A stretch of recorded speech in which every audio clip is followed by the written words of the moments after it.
प्राइजेक्शन trading सीखने के बाद मैं एक कंसिस्टेंट प्रॉफिटेबल ट्रेडर बन गया। इसलिए इस वीडियो में मैं आपको 4 स्टेप फॉर्मूला बताने वाला हूं, जिससे प्राइजेक्शन ट्रेडिंग शुरू में बहुत मुश्किल और कॉम्प्लिकेटेड लगता है वो उतना ही आसान हो जाएगा। और अगर आप प्राइजेक्शन को नहीं सीख पाते तो बहुत कम ही चांसेस है कि आप 2 साल से ज्यादा मार्केट में टिक पाओगे। ऐसा क्यों, वो मैं आपको बताता हूँ। सभी इंडिकेटर, जिनमें से कई पॉपुलर है लाइक EMA, RSI, वॉल्यूम, ये सभी लेगिंग इंडिकेटर्स है। लेगिंग यानी कि सभी इंडिकेटर्स प्रीवियस प्राइजेक्शन को देखकर फॉर्म होता है। जैसा कि आप यहाँ पर देख सकते हो, प्राइस ऊपर जा चुका है, तब जाकर हमें वॉल्यूम में स्ट्रेंथ देखने को मिला। इसलिए प्राइजेक्शन समझना बहुत जरूरी है। मैं ये आपको बिल्कुल भी नहीं कह रहा कि आप इंडिकेटर का इस्तेमाल मत करो। इंडिकेटर हमें मल्टीपल कंफर्मेशन देता है, स्पेशली ट्रेंडिंग मार्केट में। मैं बस आपको ये कह रहा हूँ, अगर आप प्रॉफिटेबल ट्रेडर बनना चाहते हैं तो आपको प्राइजेक्शन सीखना ही होगा, जिससे आप ट्रेड लेते टाइम फुल कॉन्फिडेंट में रहोगे। तो चलिए शुरू करते हैं। सबसे पहला स्टेप है कैंडलस्टिक के पीछे के साइकोलॉजी को समझना। वैसे तो मार्केट में 200 से ज्यादा कैंडलस्टिक पैटर्न्स है, पर हमें 2 बुलिश और 2 बेयरिश कैंडलस्टिक के पीछे के साइकोलॉजी को समझना है। और बाकी सारे कैंडलस्टिक पैटर्न बड़े टाइम फ्रेम में यही कैंडल बनते हैं। तो जो पहला कैंडलस्टिक है वो है बुलिश एंड बेयरिश मारुबुजू कैंडल। देखो, अभी जो बता रहा हूँ उसे थोड़ा ध्यान से समझना। कैंडल ओपन यहाँ पे हुआ और ऊपर जाते हुए अपने हाई के यहीं पे क्लोज हुआ। तो इससे हमें क्या समझने को मिला? यही कि बायर फुल स्ट्रेंथ में है और वो प्राइस को ऊपर लेके जाने में इंटरेस्टेड है, राइट। और वही बेयरिश मारुबुजू कैंडल हमें ये बताती है कि मार्केट में सेलर्स डोमिनेट कर रहे हैं और वो अब प्राइस को नीचे लेकर जाएंगे। और दूसरा कैंडल स्टिक है hammer candle and shooting star candle. अब ये कैंडल स्टिक पहले वाले कैंडल स्टिक से थोड़ा ज्यादा कॉम्प्लिकेटेड है, इसलिए थोड़ा ध्यान से समझना। देखो, इस हैमर कैंडल में बायर्स और सेलर्स दोनों के बीच एक फाइट हुआ। कैसे? देखो, पहले सेलर्स प्राइस को नीचे लेकर गया और फिर बायर्स प्राइस को ऊपर लेके आए और हाई के पास क्लोज करवाने में सक्सेसफुल रहे। तो इससे हमें ये पता चलता है कि स्टार्टिंग में सेलर्स स्ट्रॉन्ग तो थे, पर अभी फुल बायर्स डोमिनेट कर रहे हैं। और शूटिंग स्टार कैंडल से हमें ये पता चलता है कि स्टार्टिंग में बायर स्ट्रॉन्ग थे, पर अभी सेलर स्ट्रेंथ में है। अब यहाँ पे 90% लोग ये गलती करते हैं, वो कहीं पे भी रेंडमली ट्रेड बनाना शुरू कर देते हैं और उसके बाद उनका स्टॉप लॉस हिट होता है, क्योंकि उन्हें स्नाइपर एंट्री और प्रॉपर एग्जिट के बारे में कुछ भी पता नहीं होता, जो कि मैंने स्टेप 4 में बताया है।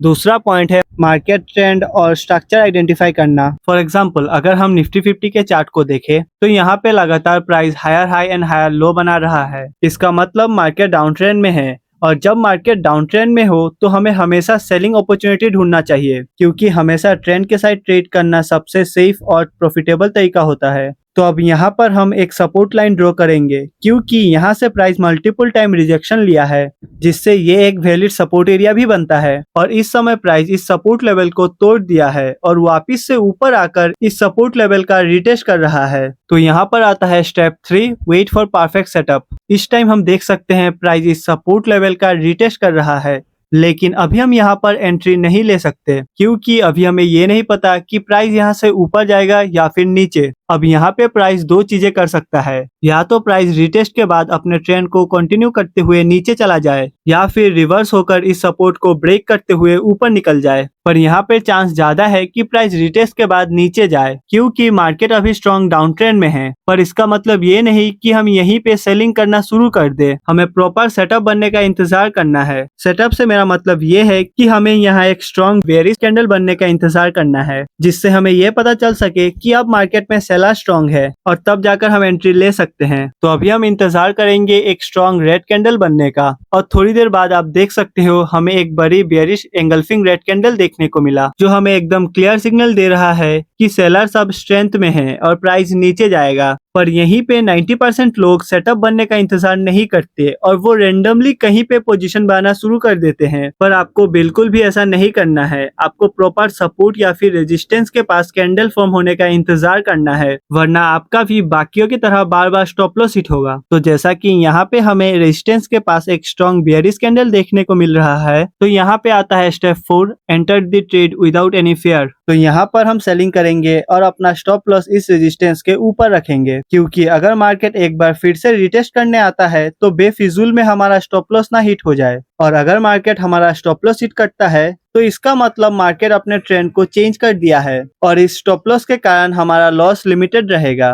और हमारा प्रॉफिट टारगेट रहेगा रिसेंट स्विंग लो। तो अब सिंपल से वेट करना है। अब यहाँ पे मार्केट टारगेट देगा या फिर स्टॉप लॉस हिट करेगा। और देखिए हमारा टारगेट हिट हो गया। चलिए एक बार फिर से एक्सप्लेन कर देता हूँ। ये प्रीवियस डे का बैंक निफ्टी का चार्ट है और यहाँ पर मैक्सिमम लोग एक कॉमन मिस्टेक करते हैं, जिस कारण मार्केट पहले उनका स्टॉप लॉस हिट करता है और फिर जाकर टारगेट। और आप इससे कैसे बच सकते हैं वो मैं आपको इस एग्जांपल में बताऊंगा। अब जैसा कि हम देख सकते हैं मार्केट प्रॉपर डाउन ट्रेंड में है, तो हम यहाँ पर सिर्फ सेलिंग सेटअप आइडेंटिफाई करेंगे और ये एक वैलिड सपोर्ट एरिया है। तो अब हम सिंपल से सेटअप बनने का इंतजार करेंगे और बस थोड़ी देर बाद हमें एक स्ट्रॉन्ग रेड बेयरिश कैंडल देखने को मिला, तो यहाँ पर हम एंट्री बना सकते हैं। मैक्सिमम लोग स्टॉप लॉस लगाते टाइम ये गलती करते हैं, वो अपना स्टॉप लॉस एकदम कैंडल के हाई के पास लगा देते हैं और इस कारण एक बार भी मार्केट फिर से रिटेस्ट करने आता है तो बेफिजूल में उनका स्टॉप लॉस हिट हो जाता है। इसलिए मैं हमेशा अपना स्टॉप लॉस थोड़ा ब्रीदिंग स्पेस छोड़ते हुए लगाता हूँ। इस केस में हम अपना स्टॉप लॉस इस सपोर्ट एरिया के थोड़ा ऊपर प्लेस करेंगे और टारगेट रहेगा रिसेंट स्विंग लो। अब सिंपल से हमें वेट करना है। अब देखिए जिन्होंने भी अपना स्टॉप लॉस इस कैंडल के ऊपर लगाया था, मार्केट ने ऊपर जाकर उनका स्टॉप लॉस हिट कर दिया, पर हम अब भी सेफ है तो हम यहाँ पर वेट कर सकते हैं। और देखिए मार्केट ने हमारे टारगेट को एक बार फिर से हिट कर दिया। अगर हम अपने स्टॉप लॉस में ब्रीदिंग स्पेस ना देते तो बाकियों की तरह हमारा भी स्टॉप लॉस हंट हो जाता। सो अगर आपको इस वीडियो से कुछ नया सीखने को मिला हो तो इस वीडियो को लाइक कर देना और चैनल को सब्सक्राइब कर देना, जिससे हमारा 50 सब्सक्राइबर का माइलस्टोन कंप्लीट हो जाए।